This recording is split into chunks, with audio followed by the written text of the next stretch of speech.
সংযমের মাসের শেষে মাহে রমজান আজ সকলকে ঈদ মুবারক। কিন্তু ইরানবাসীর জন্য কি ঈদ মুবারক বলাটা ঠিক? ইরানবাসীর বর্তমান অবস্থার জন্য দায়ী কে? ইসরায়েল। ওই জায়গায় কি ঈদ মুবারক বললে কি হবে বলেন? বলা যাবে? এই পরিস্থিতিটার উদ্দেশ্যটা কি?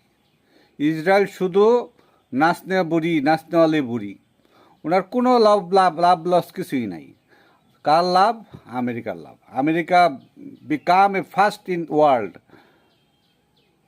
ব্যাপারটা হইল পরের ধনে পুদ্দারি করা যায়। আমেরিকা সবসময়ই ধনী অন্যের টাকা অন্য দেশ থেকে কেমনে আনবে, এই বুদ্ধিটা ওদের ভালো জানা আছে। তার সহযোগী কে? ইসরায়েল।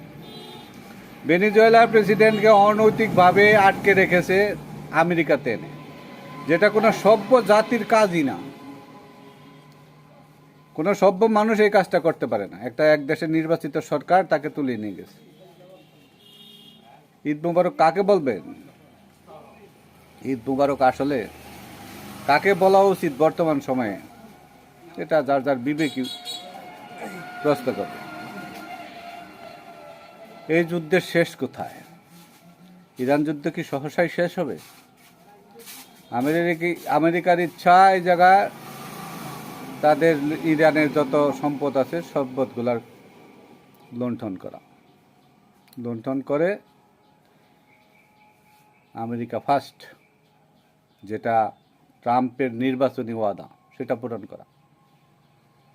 এ হলো বিবেক। বিশ্ব বিবেকের বর্তমান অবস্থাটা তাই।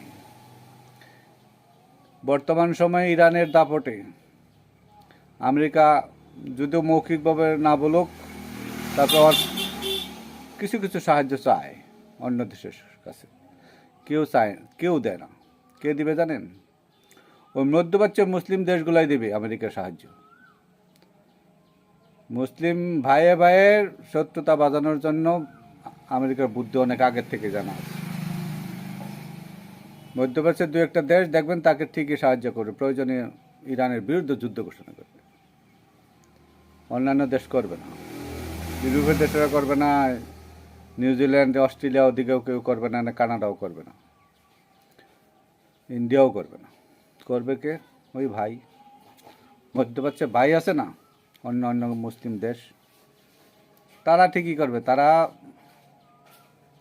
যুদ্ধ ঘোষণা করবে ইরানের বিরুদ্ধে। ঈদ